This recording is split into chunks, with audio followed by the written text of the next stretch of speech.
Hello and welcome to the next Judaism Beliefs and Teachings lesson. Today we are looking at Abraham, Moses and the impact they had on Judaism as a whole. To start off with then, we need to make sure we understand what it is we're going to do today. By the end of this session, you're going to be able to understand the significance of Abraham and Moses in Judaism. We're going to be able to explore the Jewish beliefs and teachings through key stories. We're going to apply this knowledge to exam-style questions, as well as then using key quotations effectively in our written arguments, specifically when it comes to writing out 12-mark questions. We're going to have a look at that and an example answer a little bit later on. So to start off with then, we're going to look at Abraham, known as the first patriarch, a patriarch being the first male leader, and Abraham was given a covenant, which was a promise between God and humanity. Now in Genesis, God calls Abraham, at the time was called Abram, to leave his homeland, which was a place filled with sin, and if he did so, he left everything behind. God would bless him and make his name great. So Abram, at the time, goes with his wife Sarah and they leave. And later on in the book of Genesis, we see that then the covenant is formalized. God makes this promise to Abraham that you're going to be the father of many nations. And basically, you're going to maintain this forever. So for as long as your children keep having children, this is going to be something that continuously goes on and on and on. All the way through to the modern day Jewish people. They still believe they are the descendants of Abraham. It's why the descendancy has to come through from your mother's side. So for Jewish people, they believe that to be a Jew, your mother has to be Jewish. So this way that irregardless of whether you are married in to the family, you are always going to be Jewish if your mother is Jewish. Now, what would be the impact on Judaism if Abraham didn't fulfill his side of the promise? I'm going to give you a second to pause the video here and have a think about it. We'll talk about the answer in 3, 2, and 1. Okay, so the major impact on Judaism, if Abraham never fulfilled his part of the promise, his part of the deal, then Judaism wouldn't exist. The Jewish people wouldn't exist. They are the descendants of Abraham. So without Abraham, the entirety of Judaism would just not be there anymore. So the actual covenant in itself, we're going to look into in a little bit more detail. So it actually contained 3 main promises. The first one was land. Now, God promised Abraham and his descendants this land of Canaan, which Jews saw as the promised land. Now, when they first originally got there, this was a barren place. Nothing really grew there. It was desert wasteland, basically. They still believed that if they maintained there, that this would grow to be the promised land. Later on, we discover that not necessarily to be the case. The Israelite people start continuing moving on to other places in search for this true promised land. Now, he was promised descendants. Now, Abraham and his wife Sarah, they were childless. Now, it took them almost 100 years of Abraham's life to have their first child. Now, there is technically a child before Isaac, his son with Sarah. However, this child, Ishmael, is not seen as significant because this was not with Abraham and Sarah. This was with Abraham and their servant, basically. So Abraham did technically have a son before Isaac, but Isaac was the main one that is focused on Judaism. Now, this was only 2 children. This isn't countless offspring. But what it is those children can go on and have children, and their children's children can go on and have children. And it goes on in a big sort of list. You get the idea that effectively it's everyone who follows on is all going to be a child of Abraham in a more metaphorical sense of without him, they wouldn't exist. So they were going to be as many as there are stars in the sky, highlighting just how many descendants Abraham was going to have. But it was also a promise to have that relationship with God. Through Abraham and God's connection, it's brought other people into the religion, and without the religion, they wouldn't be able to have that relationship. Now, this covenant was then actually given with a sign that Jewish people still go through today. Now, this is through the idea of circumcision. This is specifically for all the male descendants. Anyone who is a male in the Jewish faith and the Jewish race, go ahead and have circumcision. This is both a physical and a spiritual sign of belonging to the Jewish people. It's obviously a physical thing because it's happening to your body, but also a spiritual one in that it shows your commitment to your faith, commitment to your religion, and who you are as a Jewish person, and builds that sort of spiritual connection to God. As I said, it's often practiced today in the Brit Miller ceremony. Basically, it's baby boys are born. 8 days afterwards, that's when they perform the circumcision to basically ensure that they are instantly in that Jewish community. Now, I also said that we could use stories. Now, in a second, we're going to look at some quotations, but if in an exam situation you can't think of any exact quotations, stories can sometimes be really, really useful. Now, there is a major story in the life of Abraham which shows his test of faith. God asks Abraham to sacrifice his son Isaac. Now, imagine waiting 100 years of your life, you finally get this child that you have been promised, and then a few years later, God asks you to kill that child. This is seen as an impossible question for Abraham to be able to answer. Can he go ahead and go through with this? But it seemed to apparently be a very straightforward decision. If God has asked him to do something, he's going to obey it without even questioning it, showing that he had full faith and trust in God. Abraham takes Isaac up to the mountain, and just as he is about to sacrifice his son, God stops him and provides a ram to sacrifice instead. So in this moment, Abraham was seconds away from killing his own son before God steps in and says, no, this was just a test. Here is a ram that you can sacrifice instead. Now, this story is a very important story within Judaism because it demonstrates to Jewish people the obedience and submission that they should have for God. They look up to Abraham as a role model. So Abraham is crucial not only because he brought about the covenant, but because he was also a role model demonstrating absolute faith, trust, and submission to God. Finally, then, it also shows that God values this faith. So because of how close then this relationship becomes between Abraham and God, it just shows that God really does value that. He wasn't going to make Abraham sacrifice his son. There didn't need to be a human sacrifice. As long as you have faith in what you are doing and you have faith in God, that's all that really matters. If you follow God and you do have that faith, God is going to reward you. Abraham's reward was that he got to keep his son. And Jewish people, if they were to also follow God, would think that they would have some sort of reward as well. So these are some of the quotations that I thought would be really, really useful in an exam type question that we're going to use later on in our 12 marker. So I'm going to give you a moment now to copy down these 3 quotations. We'll be moving on in 3, 2, and 1. So just to check in then, to make sure we have understood everything that we have just looked at, here are a couple of parts of the covenant and 3 sentences. What I would like you to do then is match them up for me. Feel free to pause the video here because I'll be going through the answers in 3, 2, and 1.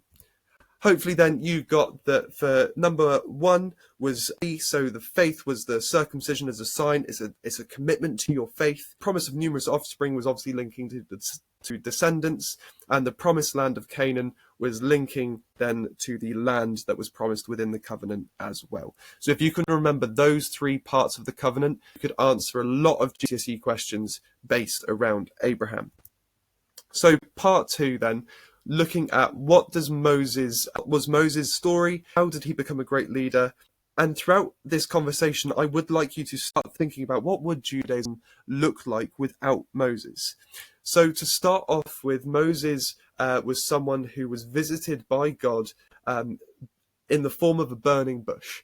Now, Moses was an Israelite, but was living as an Egyptian because he was sent away as a baby to try and protect him from, at the time, the Egyptians. They were killing a lot of the newborn Israelites to prevent them from having an uprising, build an army almost. So a lot of the baby boys were getting killed, so Moses' mother sent them away.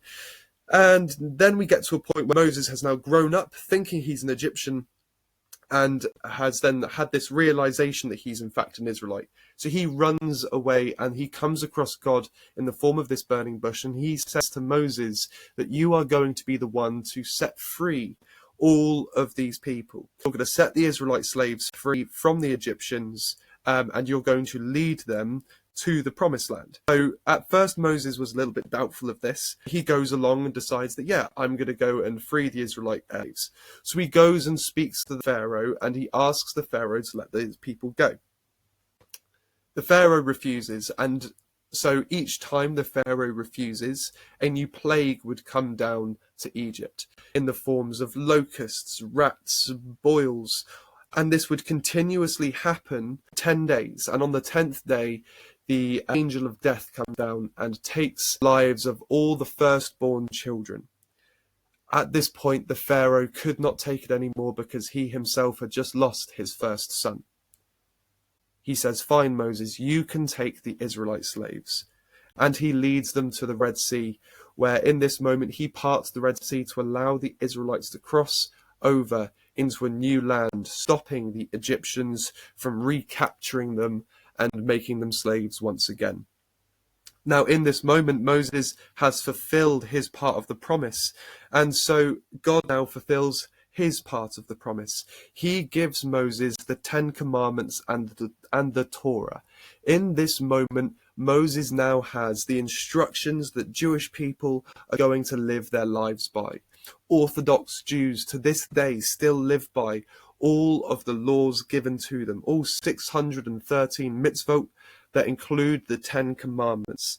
So throughout Moses' life, he's gone from being someone who he thought was an Egyptian, realized was an Israelite, has freed the Israelites from slavery, and now is leading them to a new place where they can now have these laws to fulfill all parts of their life.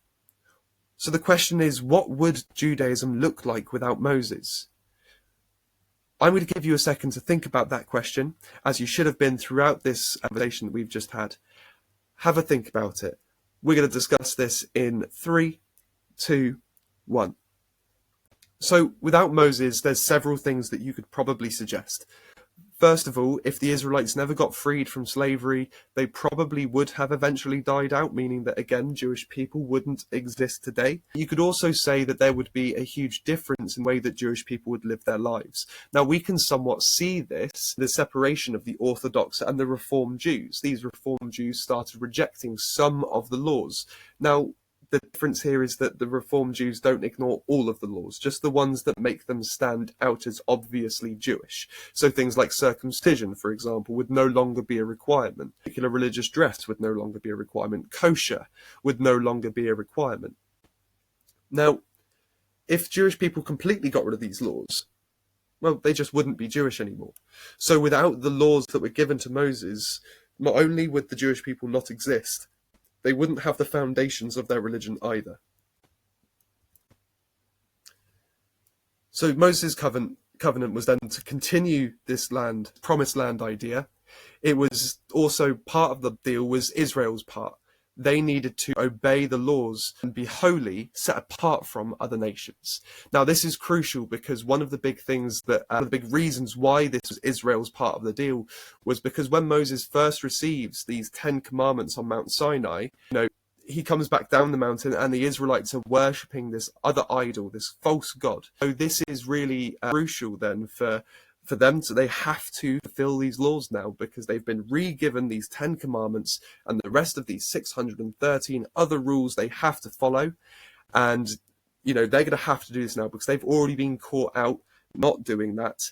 This is now, if you want everything that I have promised you, this is what you must do. These laws do cover every aspect of life, whether it comes to moral behavior, ritualistic practice, ideas around justice and what is right and wrong, as well as then the celebration of festivals. There's many more things that are also covered under these laws as well. There is an extra quotation that can help you understand Moses' covenant. The idea of if you obey me fully and keep my covenant, then out of all nations, you will be my treasured possession. Basically saying that if you follow everything, you will be protected by me. You will be the people of God.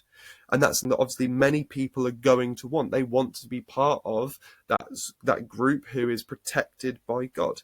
So this encourages Jewish people to continue following all of God's instructions. Here are some other quotations that I thought would be quite useful when looking at the life of Moses and the importance that he had, as well as delivering that covenant of all the instructions that Jewish people live their lives by today. Do feel free to pause it here. We'll be moving on in 3, 2, and 1.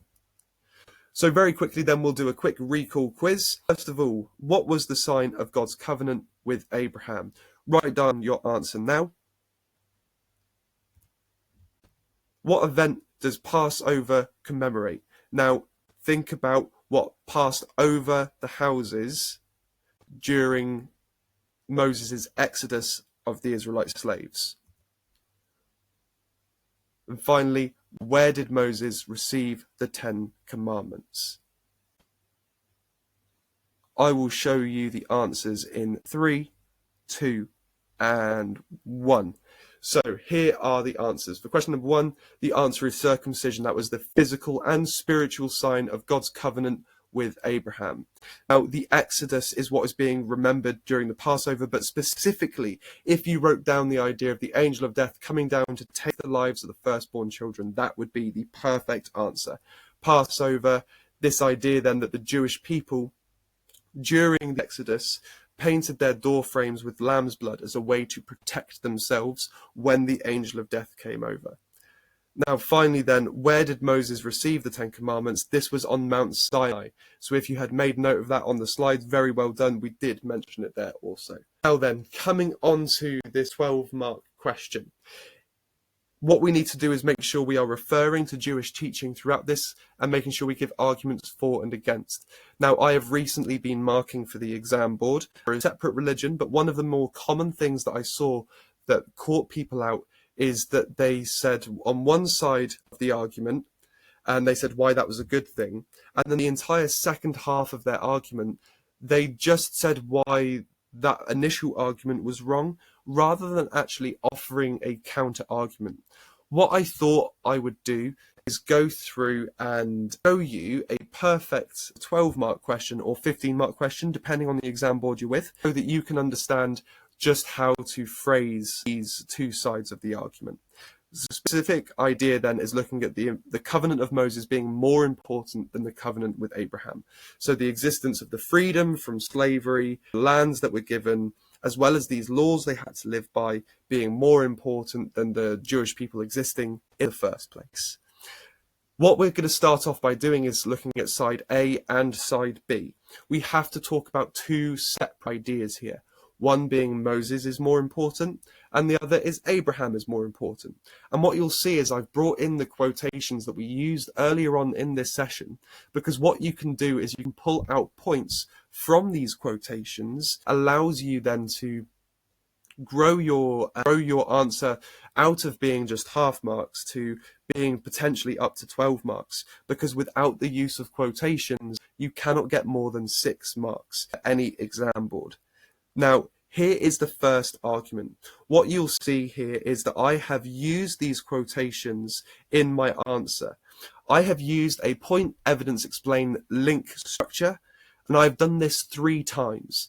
This does not have to be a balanced argument, so you might want to have 2 points on one side, 3 points on another. But there's a lot going on here, so I'll give you a second to pause the video and just read through this answer, and we'll talk about some of the crucial parts of this argument. Okay, so the crucial part of this argument is actually right here at the very end. We know that we have made 3 good points. We know we have backed these up with evidence from religious texts, and we have explained them. This is all well and good, but if we do not do this very last link sentence, this answer suddenly goes from being 12 out of 12 to 9 out of 12. Now, for some of you, that may not be a huge deal, but for those of you who are really pushing for the top marks, who want to be getting those grade 8s and 9s, this is crucial. This idea then that the identity strengthens the argument. This evaluative language is crucial to get into that top band. If you do not evaluate showing the strengths and weaknesses of an argument, you will not be as successful as you want to be. Here is then argument B. Again, I'll give you a second to pause the video here to have a read through, and again, we'll talk about some of the most important parts of this argument. Okay, so the first thing I want you to notice about this is that the sentences are actually really simple. There is plenty of detail here showing knowledge of religious evidence and what they mean, but you do not have to write pages upon pages upon pages. With the first paragraph, this paragraph, and then a conclusion, you should be looking at around 1.5 to 2 pages. If you're needing any more than that, it might be because of handwriting size, but it could also be that you are writing too much that isn't really saying anything. You want to make sure that everything you're saying has meaning and purpose in your answer, not just a long convoluted way of saying something. And again here we see at the end, while Moses' covenant shaped the law, Abraham's covenant continues to define Jewish belonging. This idea that whilst one does this, the other does this, weighing up the two sides of the argument against each other. Now, if you want to strengthen this even further, you could say, more importantly, Abraham's covenant continues to define Jewish belonging. More importantly, Moses' covenant shaped the law. You could go either way in that argument, depending on which side of the argument you were trying to suggest was the stronger one. What you'll also see here again is I have used those quotations throughout my answer, using one for every point that I use. Now, you don't necessarily have to do that. You can have 2 points with one of them having a quotation, 3 points the other side, with all of them having a quotation, still get full marks. It doesn't have to be every single point. And remember, you can use stories in a time when quotations are not things that you can think of straight away. Just make sure that you are referencing where you get it from, because that's going to help you get those extra marks. Finally, then we get onto this conclusion. Again, it doesn't have to be particularly detailed. What I've said here is that actually many are going to view that Moses' covenant is the most important.